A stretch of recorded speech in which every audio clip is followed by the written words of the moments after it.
Kindness, I love your confidence. Ooh, you're the finest. So glad you're mine, yeah, yeah, yeah. I don't wanna be with nobody else. Give me your love, that's all the wealth I need. Baby, you're priceless to me, yeah. To love you for a lifetime, I'm in the mood to love you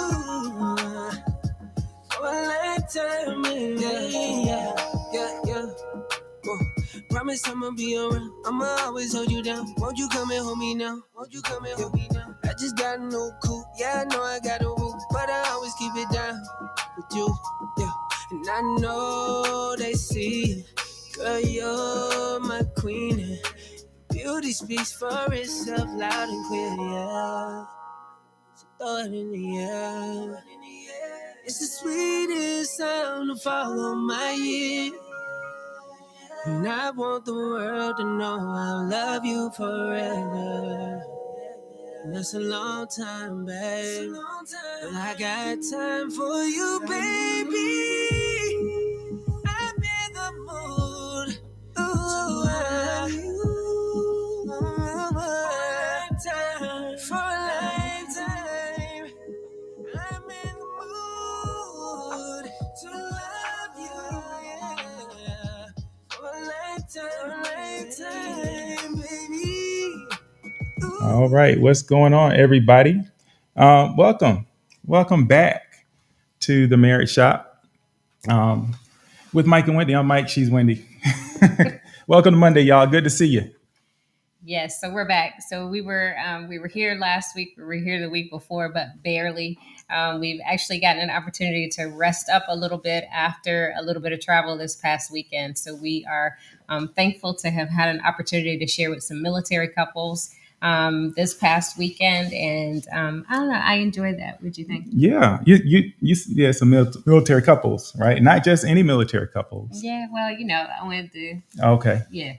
Yes, you're trying to play it cool. Yes. Okay, we're gonna play it cool tonight. But but yeah, that was really enjoyable. It was a good time, and so yeah, so we thank them. They knew who they are. Thanks for inviting us out for that. Yeah, That was cool. I mean, sometimes you can share that information, and sometimes if we told you, we'd have to.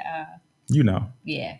Don't ask. So, hey, Brian McNeil, and what's up? I think it was Wayman. Thanks for joining us. So we're glad you guys are joining us here in the Marriage Shop. We are in Evans, and the weather is really nice. Not too cold, not too hot. Had a little bit of rain, but it's perfect for this time of year. So I don't know. What did we even talk about last week? Yeah, we were talking about all kinds of things. We were here last week, right? Yeah. Yeah. So, and we joined you all from our living room, just kind of a nice little relaxed retreat. And I think last week we were talking about, when it's okay if you talk about whatever you're going to talk about. If you share, what do you share? When do you share it? We were talking about that last week. I think that was the week before. Oh, well, in that case, I don't know. So yeah, y'all tell us. But yeah. So but I think this week we're going to talk about something, and we should call this kind of our holiday theme stuff, like when things pop up. Right. Oh, I think it was holiday theme. Yeah, like what to celebrate not. I thought that was the week before. No, it wasn't what to celebrate or not. I think it was who's coming to dinner or something. Oh, like that, yeah. Well, it was where you go for dinner, like how you make that determination after you get married. You're building this family. I mean, how do you decide where to go? Yeah. And and how do you begin to divvy that thing out? And then if there's if you have a blended family that you're connected to, how do you figure it out? So we talked about that. And so y'all can feel free to go back and check out that video. Yeah. Because I think it's a challenge. I think it's something that as you talk about all the things you talk about when you get married, and there's all the little list of things that we always say people don't talk about, right? We don't talk about the kids, if we're going to discipline them. We don't talk about roles. We don't talk about finances. We don't talk about where we're going to go eat dinner for Thanksgiving, right? A lot of times. So I think it's important. But that was the last time. Yeah. So we did a little bit of travel. We've had some events. We've talked about a lot of things, and we were having a conversation in the last couple of days around the whole idea of drinking, right? And so I was sharing with you about, I think it was getting used to our daughter being old enough to drink is how we started the conversation. Whew. So Sydney will be 22 this week on Friday. And it just seems like the time really went really, really fast. So it's hard to get used to the fact that she can legally drink. So when we're out, or when we were in New York and we're ordering drinks and she's like, yeah, I'll have one of those, or that looks good. It just kind of catches me off guard a little bit. So that's how we started the conversation around drinking. And then I said, I remember once that one of my good girlfriends, Michelle, came over to my house. I was at my mom's house, and we had been away off at college and home on a break. And my mother offered her a drink. And it was kind of funny because I'm like, man, she didn't offer me a drink. And so Michelle said, well, asked me if I was going to have something. And my mother immediately jumped in and said, well, Wendy doesn't drink. And it was kind of funny because she didn't ask me if I drank. We didn't have a conversation about it, but she made the assumption. And I say she made the assumption, she made the assertion that I don't drink. And I said, well, I drink sometimes. And she said, oh. And then she got Michelle a drink. So that's how we started. So I was thinking about the fact that of all of the topics that we talk about, we hadn't really talked about drinking per se in a marriage. Yeah, maybe the topic we should be talking about is, when's the first time you drank in front of your mama? So maybe we'll talk about that next week. I bet you some of y'all still haven't drunk. Your mama still don't know you drink, right? Listen, people, you grown. Your mama can know you drink. It's okay. Yeah, it's fine. Yeah, and we'll be looking for those comments. Hey, Gerald Wilson, thanks for joining us. Hey, what's up, bro? Always glad when you drop in, and I always give our love to Michelle. So yeah, I mean, it's just kind of one of those things. So one of those things, as we age, if we have children, as our children get older, they then will do many of the things that as adults they can do. So first it's driving, then there's drinking.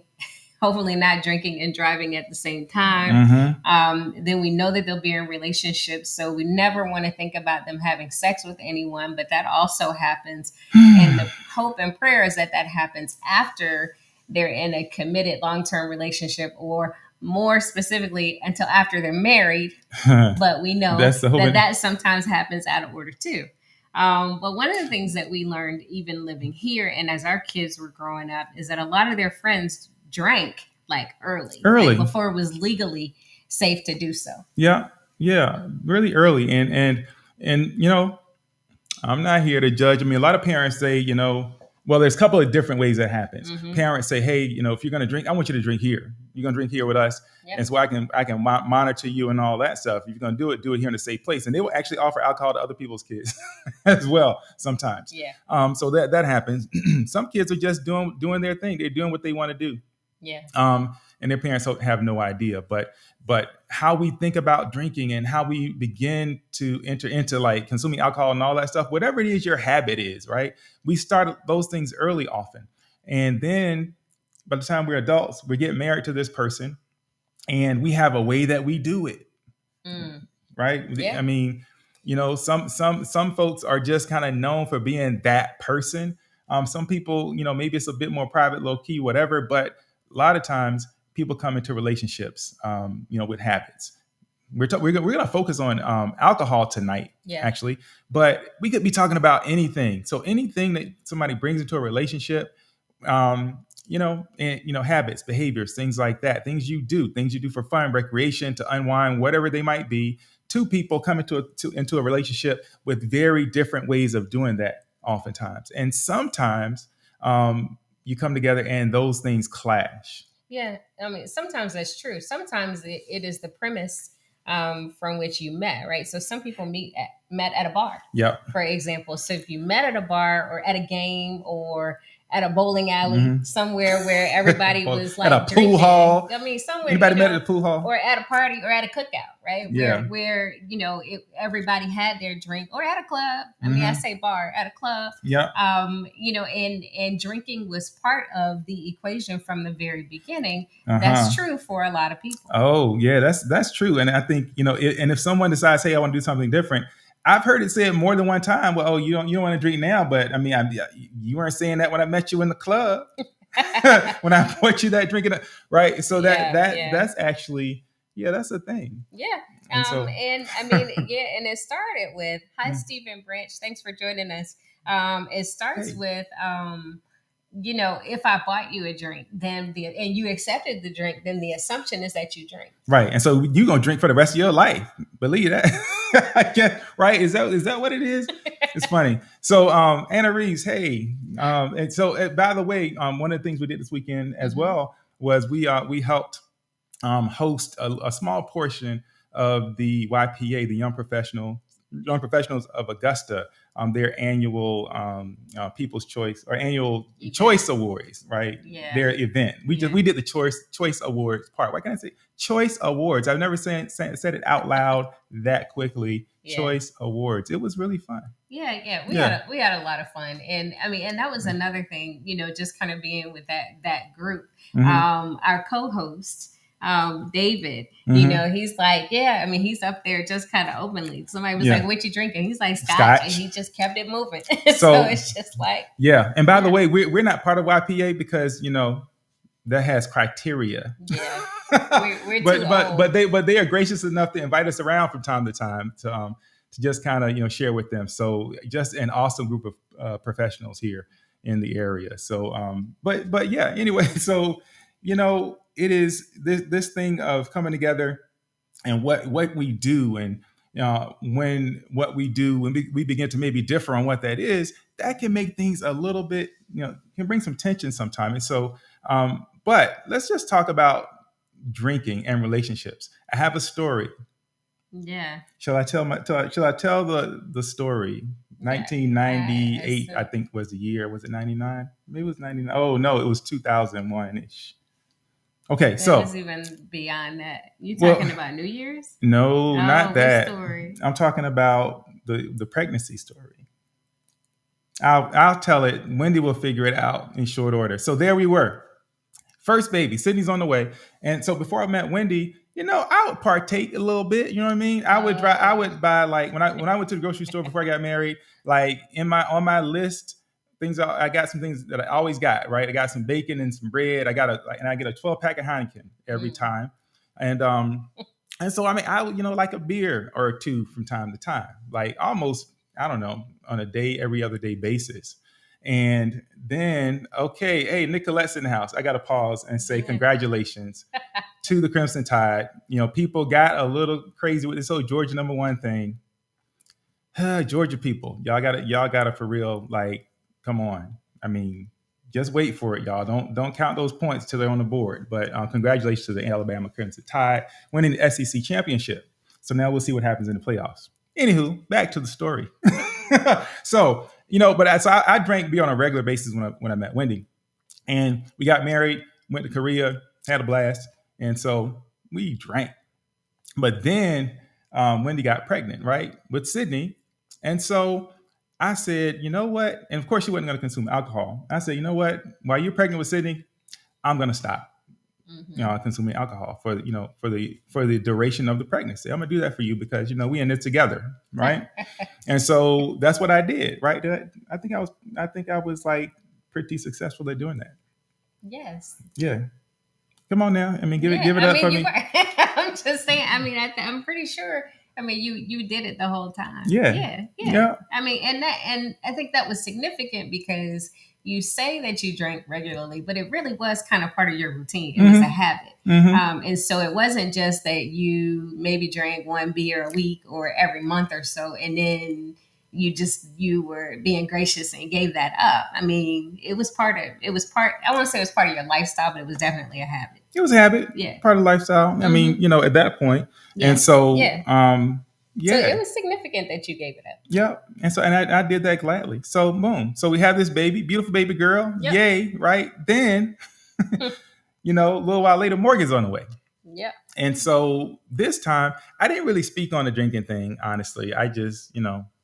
We just, when he got pregnant and we kind of started getting into this thing. And then one day she asked me a question. I don't remember exactly what the question was. You remember what the question was? No. If you don't remember, I have no idea. It was something to the effect of like, basically she asked me, are you going to stop drinking like now? I mean, then we got this next baby coming. Mm-hmm. Yeah. And I was like, I don't know if I can say it. But that wasn't that. That was that. No. That was about... Oh, well, you talking about what? Rubbing your feet or something? Yeah. No, that was drinking. It don't matter. Same one, right? I'm like, I was like, oh man, you're expecting first baby treatment. I'm ashamed to say that, but I said it. Yes, I'm willing to own that. I said you are expecting first baby treatment. And I've apologized a few times. Yeah. Because Wendy did not find that amusing. Well, I mean, no, because there were expectations. So we talked about that a lot, right? Yeah. There's expectations that you have when you're dating, expectations that you have coming into a marriage, and then certainly throughout the marriage, expectations that are there that are either communicated, not communicated, and then met or unmet. And sometimes unmet expectations can lead to conflict in marriage. So it was kind of one of those things where you kind of established a behavior and then you weren't consistent with it. So well, it's not that I wasn't consistent. I just didn't. I mean, I didn't intend to anyway. I'm like, whoa, wait a minute. Right? Yeah. Foot rubbing, and that's like 9 months. That's a long time, right? So, that's what I said. But I only bring it up to say, like, sometimes, I mean, things that we establish, I mean, they can be pretty powerful influences in our lives. Yeah. Right? So because I tell you what, I said it, and I didn't think twice about it. I mean, nope. I mean, at least not beforehand. I should have thought twice beforehand. Maybe that's the point tonight. Think twice, y'all, before you speak. Well, I mean, I think the other thing is when we met, we were both in the Army. We were on active duty, and even the military at that time really had a culture of creating a culture and an expectation that when you were at social events that you would drink. And that was social events in uniform or outside of work, not during work, but in uniform or after work. And there were events that were based on that. It was kind of the networking and the part of the camaraderie that existed in the culture that existed at the time, which it had for a number of years, even before the time that we were in.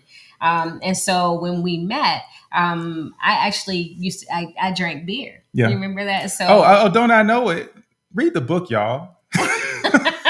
I was a beer drinker, which started in the Army. So I drank like a lot of people. I say like a lot of people. I drank when I was in college. I think that's when I started drinking. I didn't drink before I went to college, but when I was in school, I definitely drank. And then after school and beginning my Army career, I drank beer. That was my drink of choice. When we met and we were dating, we had beer when we had crabs. Yeah. Yeah. We did. And you had beer the night that the night if you read When, A Story of Marriage, you read a story of a night when we had a little conflict going and Wendy decided, you know what, I'm gonna drink this dude's beer.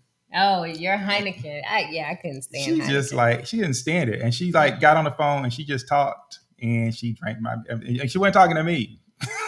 But yeah, that's true. It's another story. If you want the rest of that story, you might have to read the book. Anyway, but I drank beer then, and then but not really that much. I mean, not that much. And over time, I decreased how much I drank, and then it was kind of limited to when we would travel, or go out of the country. So then it was okay. Well, I'm not going to drink. I never want to put myself in a situation where I might be influencing somebody else's behavior negatively. And I don't want to be out here swinging from the chandeliers and have somebody that knows me catch me doing that. So let me tell y'all, put a passport in Wendy's hand back in the day. Oh, goodness. Find the chandelier. Yeah.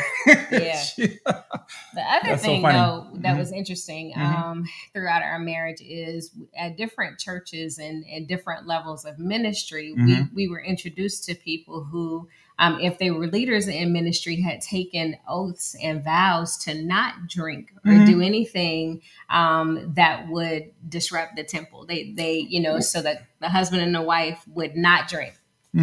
Yeah. Or even if it wasn't, an oath or a vow. I mean, they committed to not drinking because they recognized, given their profile, how many people they influence, that potentially, like, drinking for them, not an issue, but someone may see them drinking and begin to maybe pattern their own life after that, when perhaps that person has a problem and they don't need to be drinking, right? And so they kind of committed to not being that type of influence, right? To not even putting that on the table.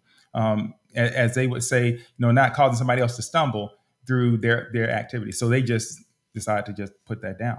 And so when you decide to stop drinking in marriage, and I say when you decide to stop, when two people come together and they have different ideas about it, right? Sometimes it's, hey, we've been drinking together, we've been doing this, and one person decides they want to change their behavior. Sometimes two people come together, one just is there and the other one is not. And so that's when, the question becomes, how does that work in your house, in your relationship? How does that impact the relationship? I'll say this: if you're in total agreement about all those habits, whether it be drinking, whether you smoke, whether you drive really fast, whatever it is you do, if you're both okay with it, then there's probably no tension, right? Really, nothing to see here necessarily, right? But what happens when there is some divergence? When I'm just not in agreement with that behavior anymore. I'm not in agreement with this habit anymore. I think that maybe we're better served not doing this. I think, maybe what you're doing is a problem. What happens when you get there? Because when you get there, that's when tension begins to crop up in marriage. And so when we're talking about drinking alcohol, why alcohol? Well, because it is easy to access. It's common, right? Not hard to get. It's not illicit, not considered illicit, anything like that. And so it becomes one of those things, if we're talking about, what we consume, it's one of those things that is most common. And by the way, well, it can be destructive, potentially. Just the disagreement itself, not even necessarily the alcohol, right? Yeah, I mean, and so you mentioned if there's a change, and that change could be that you both drink and one person starts to drink more, or that one person one of the people stops drinking altogether. You could also equate that to like working out. It's the same, like you said, these kind of what we're talking about applies to so many different habits and routines and behaviors. But you can get alcohol, you can get wine at the grocery store. You can get it at Walmart. I mean, you can get it anywhere. So you don't have to go to a liquor store to get alcohol. Yeah. No, you don't. Like I said, easy to access. And when you're around people who are drinking, a lot of times it's very common for people to, once the drinks are offered or exchanged, it's really interesting what happens, right? Because, people are kind of, hey, you want to drink? And then so some folks feel committed to say, obligated to say, yeah, I will. Yeah. Right. Some folks don't want that drink, and they're like, nah, thank you, I'll pass. But the person offering the drink will often be like, well, why not? No, you can have one drink, right? And it's all that. Yeah. And so, how we are socialized around alcohol is very interesting. I just wonder though, like at home, how does that look? If you're not in agreement on that thing, we're talking alcohol, we're talking eating too. Eating is another very close parallel to what we're talking about here. Yeah. But what happens when we're not in agreement? And why do people even disagree on whether we consume alcohol or not? Yeah. Like I said, go ahead.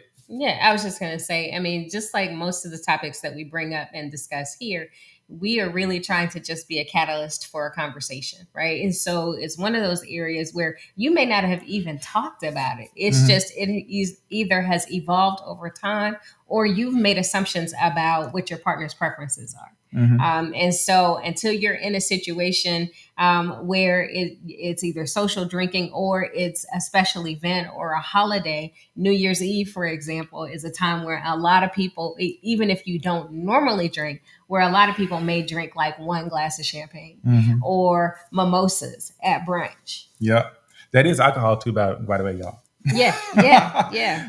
Mimosas at brunch. But look, and so do you agree on that or not? You don't have to answer that question for us, but what we do know is that this becomes a huge point of contention. And actually, when there's disagreement about alcohol, that can be really, really impactful on the marriage itself, on that bond that you have. It's one of those things we've talked about before where the small things begin to come in and drive a wedge, right? And so these things that oftentimes we haven't really discussed because we come to the table kind of like Wendy's mom did, right?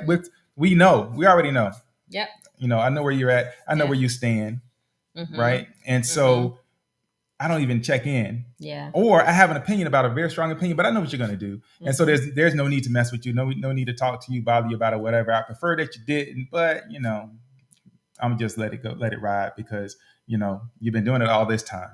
So why not? I mean, I think it brings up a good point. And I like Michelle's question. She says, if you guys have friends that drink and friends that don't drink, do you bring them together at your home? And often we have, right? Because and we even talked about this recently. A lot of our friends are not in the same circle. Yeah. And so friends, family from all different circles, all different, met us at different places, different times, in different environments. We often do bring everybody together. Yeah. Now, what has changed is whether or not we're offering alcohol, we have it available. And so, go ahead. But that's the thing. So a lot of times, I think more times than not, because very rarely do we buy and like supply the alcohol. It's just not how we've done. People have typically, matter of fact, we have some wine, but most of the any liquor, things like that, if it's in our cabinet and there, somebody else brought it and they probably brought it a long time ago. And so, but we don't necessarily try to separate people by drinkers and non-drinkers. Nope. Most of the time when folks come to our house, everybody's just kind of responsible. They kind of do what they're going to do, but nobody's really out of control. If there's somebody that is out of control that we anticipate or historically has been out of control, then we try to mitigate that before the event ever starts. But we commonly will have folks who are drinkers and non-drinkers in the same space, and typically we haven't had really much issue with that. Yeah. And I think one of the challenges even is, there's the discussions or conversations that you have within your marriage, but then there's conversations and discussions that perhaps you have with your friends, right? And so if you have friends who are a couple and you notice or observe that drinking might be a problem for one or both of them, we are often reluctant to comment about other people's drinking and other people's drinking habits, even though we've seen them totally embarrass themselves or do something that just nobody would do if they were aware of what they were doing. Yeah. What do you think about that? No. What do you do with that, right? Because a lot of times when things like that happen, everybody just kind of lets the moment fade away. And I don't know what the right answer is as far as what to do with that. If somebody like gets in our space, if we brought them in and they act a complete fool, Yeah. probably not coming back, not by invitation. Right. Yeah. And Michelle said that they have lots of friends that drink, but she and her husband do not. Right. And so for the Wilsons and people like y'all, a lot of times people they kind of know. I think people will kind of, they'll adjust their behavior, what they do, what they bring, based on what you do. Like, so if you don't supply it, some people are not bringing it. Yeah. Some people may bring something, but they won't bring what they would have brought. And I mean, if you were a drinker and they knew it, right? Now there's always that one person, and we all got that person, generally in your family, who is going to, they're bringing everything, right? They come in and they're gonna just try to turn up, but a lot of times they seem a little out of place in their environment. But I think the host really kind of sets the tone.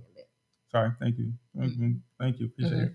The host kind of sets the tone a lot of times on that. And by the way, if you feel strongly about it, it's okay to be like, hey, this is going to be alcohol free. Yeah. Right. So yeah, there's that. Yeah. Oh, and so she says, at least I don't on a regular. It's every blue moon for me, and I think that can be true too, right? So it's you change your drinking habits, or you make decisions that you're not going to drink or not drink often. Every once in a while is okay. And then there's an event. So I thought you were going to talk about New Year's that one year. So, we shall not talk about New Year's. Yeah, we're going to talk about it a little bit. So, but I don't know. I mean, all right. Yeah. So same friend, actually, my my girlfriend Michelle. I'll let Wendy do this one. Yes. I'm gonna sit here for a second. She had a New Year's Eve party that Mike and I went to, and so they had an open bar and had hired a bartender. I guess they hired a bartender. They had somebody bartending, and so they had their like specialized drink menu. We went there, and it started off slow, and then it was like, okay, what can we make for you? And so, to make a long story short, I had too much to drink. Well, as I had too much to drink, as you could imagine, all of the things that happen when you have too much to drink, right? In terms of your inhibitions and your judgment and how comfortable you feel, all of those things went out the window. But the best part about it was I didn't have to worry about anything because my husband was there. Not only was my husband there, but my husband's best friend was there. And so the two of them, it was like they were like my bodyguards.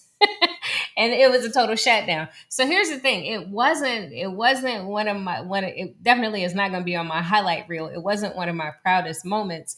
And it was a huge point of contention for us. It really kind of bred a little conflict because we were in two different places.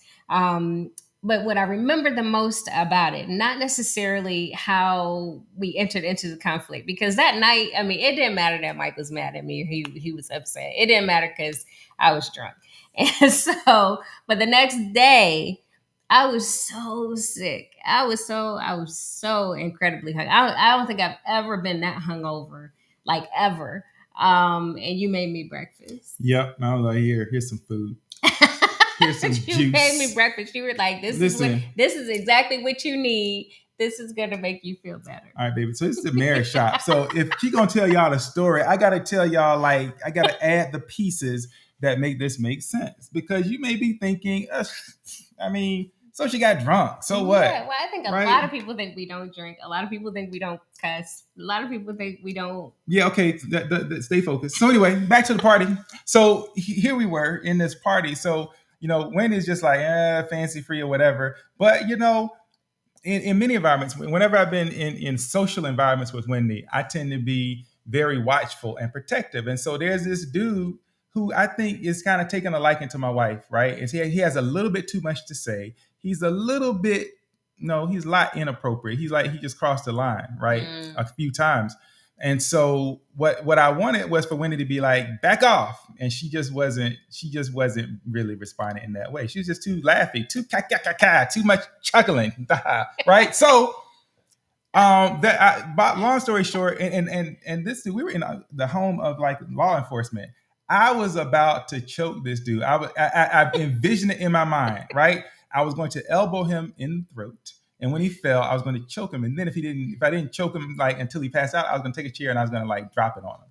I envisioned this in my head. That's how and I'm sorry, y'all. Yeah, I was going to do that. And then, I don't know. Something says like, okay, probably time to just leave. And so I'm like, let's go. Wendy was just like, I'm like super hot. Wendy was just like, she just laughed all the way out the house, basically.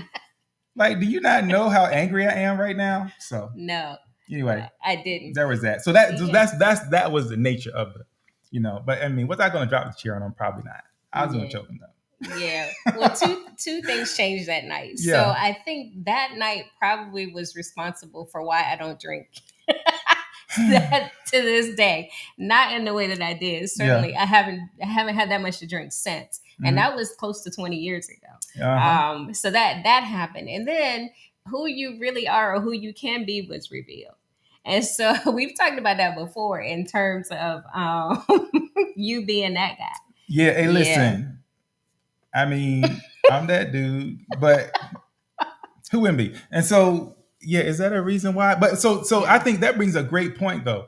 If you've had party moments like this, like one, okay, two maybe, but if this is kind of a routine thing where you all are leaving and somebody is mad because something that has happened because alcohol is involved, y'all need to talk about that, I think. Right? Yeah, so, you definitely need to talk about it. And so one of the things growing up is my parents always held parties.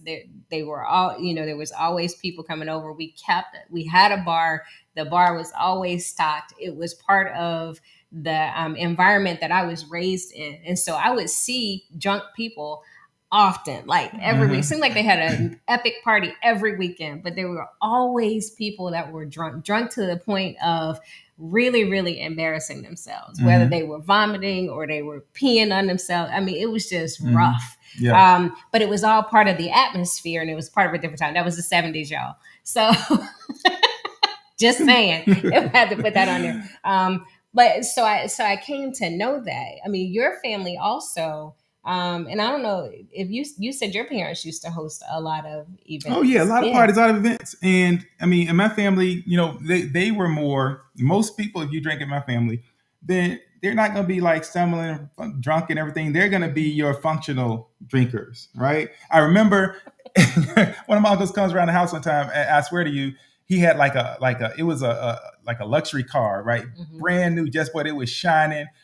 And this is how long ago this was, because he had the beer kind of in his lap. He kind of windows down. He came around driving slow, basically, man, listen, I'm living. This is awesome. I'm just around here. It's a nice night, drinking a cold beer. He kind of holds it up while he's in the car. And I was like, yeah, this is it right here. And he's scared. And he took on off and had a good time, right? So that tells you how long ago that was. Yeah. But it's just kind of a normal way of doing things, right? And so a lot of you all know exactly what I'm talking about. Hey, Lisa. I say Lisa's here. She knows, right? Yeah. Functional, right? But a lot of alcohol has been put down by my family. Yeah. But and sometimes everybody's on the same sheet of music, right? If you're with somebody and this is what you all do, like we said, no tension, most likely, right? But what you need to pay attention to is if tension emerges for whatever reason. If someone changes, something changes, what happens if that tension emerges? When the behavior shifts?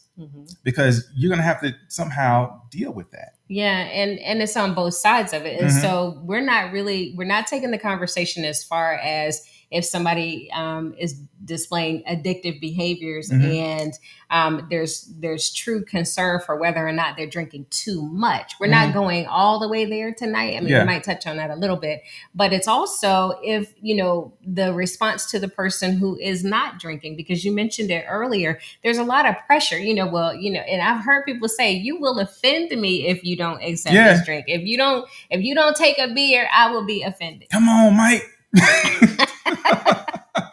Right? People will pressure you because there's something that there's some value that they've assigned to that particular behavior. There's some meaning they've assigned to it, right? And sometimes there'll be pressure. Yeah. And I've heard people say, I don't trust anybody who won't share a drink with me. Oh yeah, people said that. People have said that. You don't have to admit it to us. Yeah. Unless you want to. All right. Anybody ever said that? Like, I can't trust anybody. It's like watching television where they're trying to, there's an undercover cop and they're trying to do the drug bust, and it's just like, smoke this weed. Oh my goodness. let me see, I can trust you, right? It's kind of like that. It's crazy. Yeah. So hey, Ashley Key and Dynasty Blue and Rocco and Tracy, we were talking about what's having going spent on? some time this weekend in Destin, sharing with military couples. So we are appreciative to the two of you for being gracious hosts of us during that time. So glad you guys have joined us. So good to see you all. Yeah. And so this idea of, if you're, and you said it earlier, if you just joined us, if you're both on the same sheet of music, you have an understanding, you've talked about it, and you just kind of vibe in that way, then, hey, we are happy for you. Celebrate that and keep doing the thing that keeps the two of you together. Yeah. But when alcohol kind of introduces problems in a marriage, or if it disrupts that, what's the word? Not tranquility, but if harmony. For some reason, the harmony, if the consumption of alcohol or not consuming alcohol becomes an issue, or causes conflict in your marriage, then it might be time to have another conversation around it. Yeah, absolutely. And again, alcohol it's such a, we could fill this blanket with so many things, but at the point this outside external thing becomes a point of contention. Yeah. Inside, it's a problem for your marriage. I would even say it's a threat to your marriage, right? And some of you will say, well, I would never divorce. That's cool. But there's never divorcing, and there's living together, like really loving each other and bonding and coming together and just having joy, right? A happy marriage. Thriving. So thriving. So there's just kind of surviving it, and there's thriving it. Thriving in it. Yeah. Right. And so we want you all to somehow have more than just survival for your marriage, because that's certainly what we're trying to do here. And so it's when things like that begin to creep in unaddressed, they begin to kind of, because all of a sudden now, if we're not in agreement on what we do or what's done, well now we'll say, you know what, go do your thing, right? You go ahead and you just do what you do, and it's fine. You're not bothering anybody, and you're not bothering me. Just go and do it. Just don't do it with me. Yeah. That can become a thing sometimes. Yeah. Or, if you have an argument and then you decide, okay, well, fine. You go in there and it's just going to be me over here with this 12 pack. Bottle of Jack, whatever. Those can be small indicators, and we in no way want to make light of it. If it's a problem for you individually, or your marriage, or for someone that that can be a very serious problem. I like that Tracy shared, it's the only drug you have to justify not taking. Alcoholism is a very serious problem that affects so many individuals and families, to the point of really kind of destructing and destroying relationships and marriages all the time. So we don't want to make light of it. But the conversation that we wanted to have was, when was the last time you talked about your drinking habits with each other?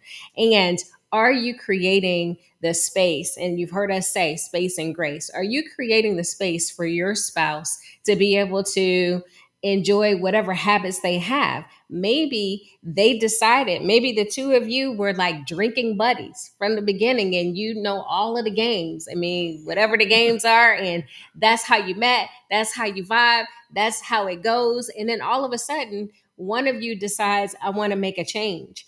And they decide, I'm not going to drink at all. That is prime time for a conversation to happen. Yeah. Because what we know about marriage is that you're two different people who have come from two different families, and you're trying to blend this thing together, and things change over time. Yeah. And it needs to happen early. I think a lot of times we try to, not make waves, keep the peace. And, how many times have we said, well, you know what, this is the person I married, so, I don't have the right to even speak on this thing. Right. So there's a few things we want to offer you in terms of how to speak on those type things. if they come up. Yeah. Okay. So and this again, if something creates tension, this is when it's time to do this, right? Yep. So the first thing is to intentionally talk about it early as possible. Yeah. You got to talk about it because until you introduce it, nothing happens. Except maybe there's a bit more tension, a bit more animosity, frustration, separation, whatever it is.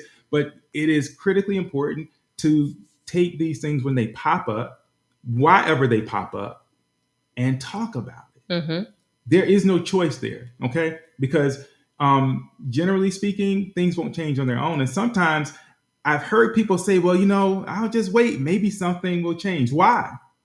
Why would something change if you don't try to usher in that change? You don't try to offer something to help that change come about. Yeah, My mic is yeah. off. Good. I hope y'all heard that. I'm sure that y'all heard that. My mic is off. Go ahead. Yeah. And then, as you were saying that, I thought about this whole idea of people's personalities changing based on whether or not they drink, right? So some people will say, well, this is just going to chill me out. This is going to help me relax. This is going to, put me in a place where I'm able to not be angry, or I'm able to maybe be in a little bit more in control. And the truth is that's just not true. But I know that's what we say and it's what we think. And we make reasons and excuses for why it's okay for us to go ahead and have that drink. Interesting. So yeah. Okay.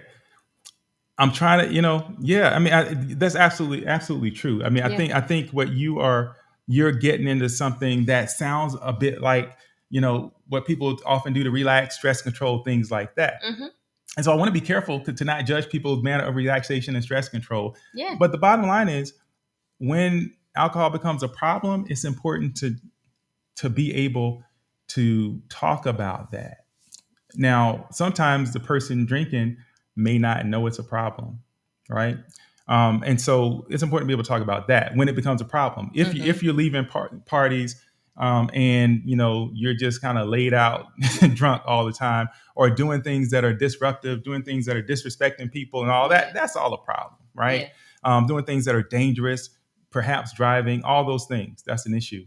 And so whatever your reason is for wanting to talk about it, why it may have become a point of tension, it's important to talk about it. But the next, so talk about it, that's number one. But the next thing is to know why it is an issue for you.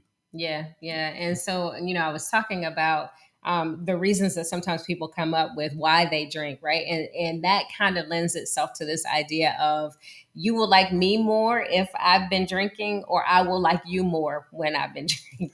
And so there's this thing about tolerance, right? There's this thing about dampening a little bit of the response or the emotion. And so we become someone other than who we are. And when you are changing the dynamic in that way, that can be and pose a risk to your relationship, because how you relate to each other really does depend on the two of you showing up as your whole selves.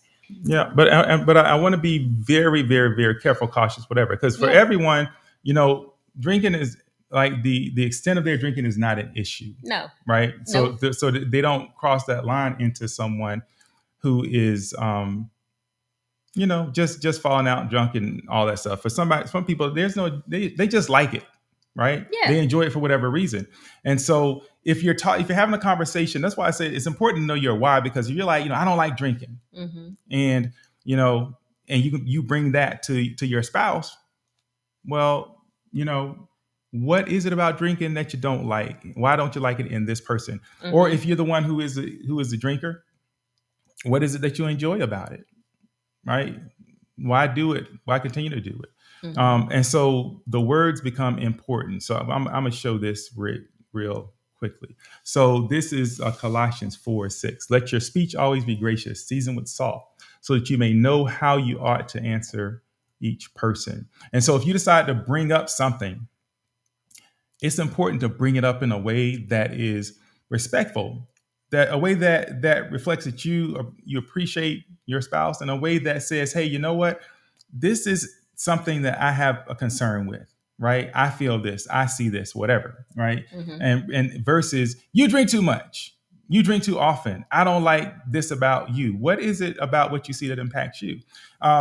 Which brings me actually to the third point, which is to not try to fix the past by changing the present. And what I mean is a lot of times we see things that happened before and we're like, yeah, that'll never happen to me. And so you go about really trying to control things in order to not have that particular outcome.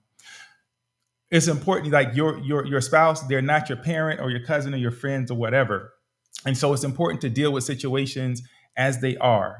Yeah. Right. Not trying to say, hey, I'm never letting my life go that way. So I need to make sure I fix you right now. Yeah. Yeah. All right. And so, yeah. No. And by the way, some people are like, hey, you know what? I'm doing this because when I grew up, we didn't get to do anything, and I'm just gonna party like it's 1999. That was now I don't know what they party like now. I'm gonna party like it's 2007 apparently.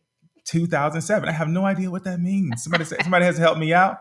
But party hard. I'm gonna live it up because I couldn't do that when I was a kid, right? Yeah. Don't try to fix your past with your present, Mm-hmm. right? You got to be like right here. You got to live in the life you're living with the person that you're living with right now. Yeah. Well, Right. a lot of people will say that they don't drink because of family histories or things that they've observed in their lives or what they've observed in other people. And, we want to talk about this from both sides, respecting the right of the person who chooses not to drink as well. And so, being respectful, careful in that approach on both sides of it. Just because someone occasionally has a drink, if it's not leading to extreme impairment or embarrassment or their lack of self-control, then do you have to stay on them for even having a sip or a taste or a one drink? That's a conversation that the two of you need to have. We're not here to really kind of make a call on that, and we're certainly not endorsing drinking or speaking against it altogether. That's really kind of for you to decide.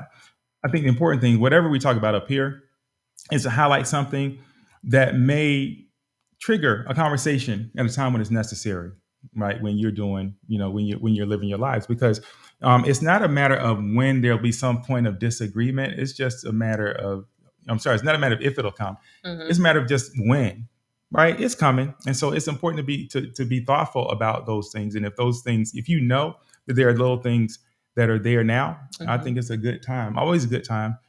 Well, I was going to say it's always a good time to bring those things up. I wouldn't say always a good time because when it's a good time. Wendy would say, but y'all know, talk about when you talk about stuff, like have a time when this is our designated time to talk about stuff. Yeah. Whatever that might be, an evening check-in maybe, or maybe you get together on Saturday, Sunday afternoons and just kind of talk about, debrief, whatever, talk about what's been happening in your lives and where you are. It is really important to sometimes just pause and do that. And you'll be surprised if you just make the time and space. You'll be surprised sometimes at what you discover if you just create the time for it. Yeah. And just like with children, or if you have children, the opportunity to have conversations may come up.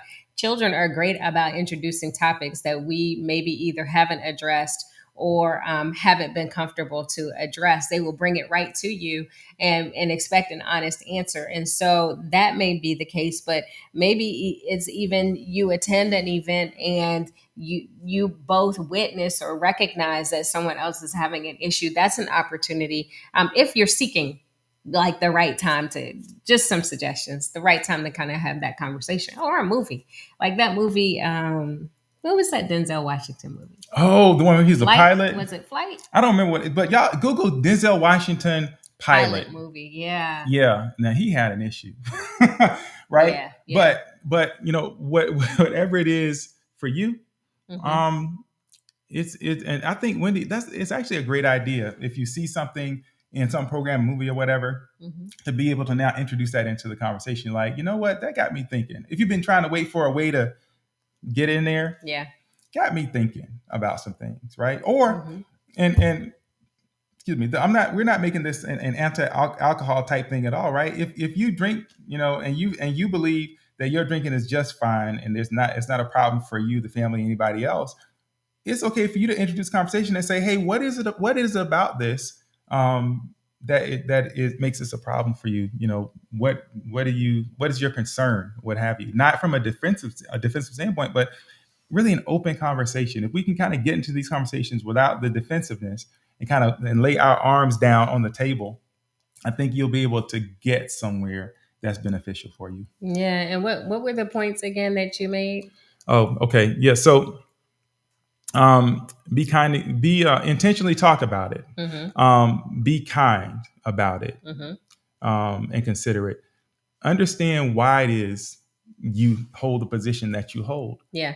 And and by the way, people, let's not get to a point where we can't talk about why, right? We don't want to answer questions. We get defensive, like, well, why are you asking me this? I'm an adult. I can do what I want. Sure, you can. But you got married to another adult, and the two became one, and somehow it became a little less of you and more of someone else, if that makes sense. And I know, like, two whole people show up. Don't mix up my metaphors, people.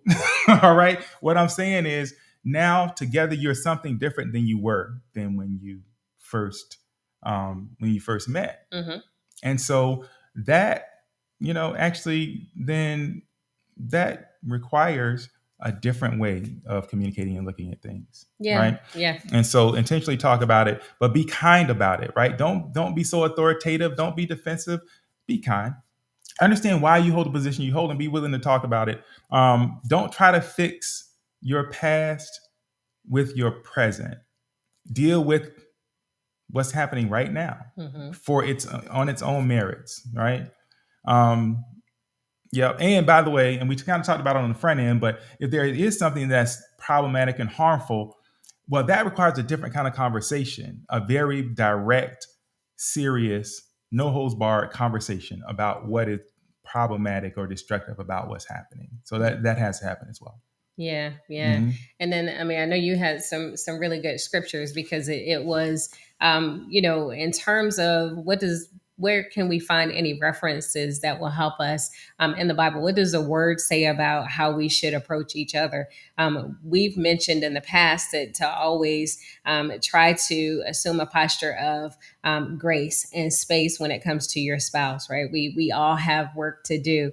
And so I think, well, what is it? Proverbs 15:1 says, a soft answer turns away wrath, but a harsh word stirs up anger. And that really kind of speaks to the care and the respect that you were talking about. One thing that we always want to encourage you to do is to remember why you married the person that you marry and why you love them. And if you have to pause first to consider those things before you enter a conversation, then we highly encourage you to do that. Yeah. Ultimately, it's worth it. I think most of us would say to just stop and remember this person. Look at them. Remember the person that you married, and ask yourself if it's worth it to spend that extra time. Yeah. Yeah. Right? So we could talk about this all night. We're not going to talk about it all night. We've probably been talking a little bit too long. But we always appreciate when you guys meet us here in this place every week on Mondays at 7. And so, Anna, I saw that you had a question in there that said how, but we just kind of roll with it. So give us a little bit more on the how, and then we will do our best to try to answer that question before we end for the night. But tonight, if you joined us or came in midway, we were really talking about how you enter into the conversation when maybe the two of you have different thoughts, ideas, and habits as it pertains to drinking. Yeah. And so that's it. But what we shared with you, it applies anywhere where there is differing opinion, right? Different process, different behavior, habits, or whatever. It applies in all those. Right? Yeah. So I will leave you with that tonight. Yeah. All right. 2007 was when YPA was founded. I see. Okay.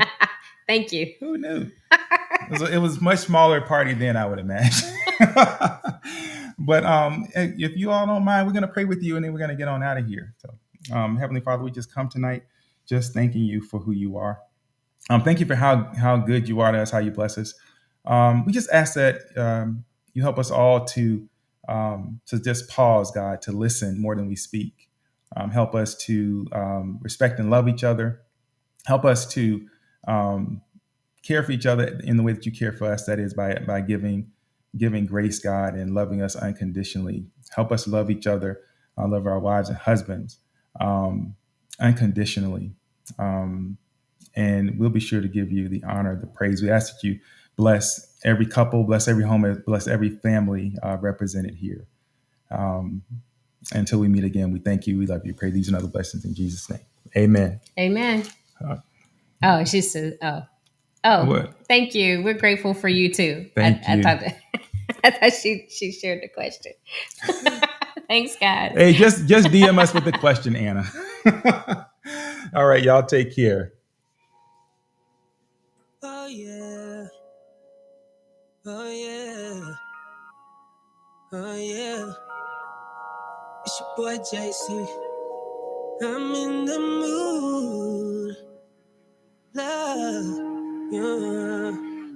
Lately I've been constantly thinking about you, babe.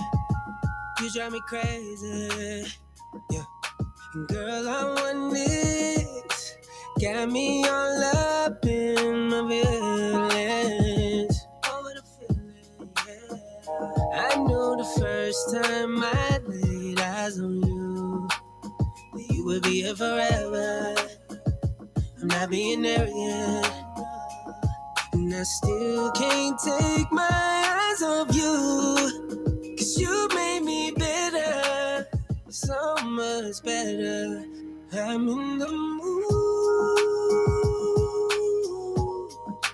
to love you for a lifetime. I'm in the mood to love you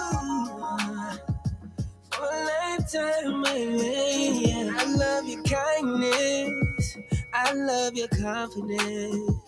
Ooh, you're the finest. So glad you're mine, yeah, yeah, yeah. And I don't wanna be with nobody else. Give me your love, that's all the wealth I need. Baby, you're priceless to me, yeah. To love you for a lifetime. I'm in the mood to love you for a lifetime. Yeah, yeah, yeah. Whoa. Promise I'ma be around. I'ma always hold you down. Won't you come and hold me now? Won't you come and hold me now? I just got a new coupe. Yeah, I know I got a roof, but I always keep it down with you. Yeah, and I know they see it. Girl, you're my queen, and beauty speaks for itself loud and clear. Yeah, so throw it in the air. It's the sweetest sound to follow my ear. And I want the world to know I love you forever. And that's a long time, babe. But I got time for you, baby. I'm in the mood. Ooh, for a lifetime. I'm in the mood to love you, yeah. For a lifetime, baby. Ooh, yeah. For a lifetime, oh, for a lifetime, yeah, yeah.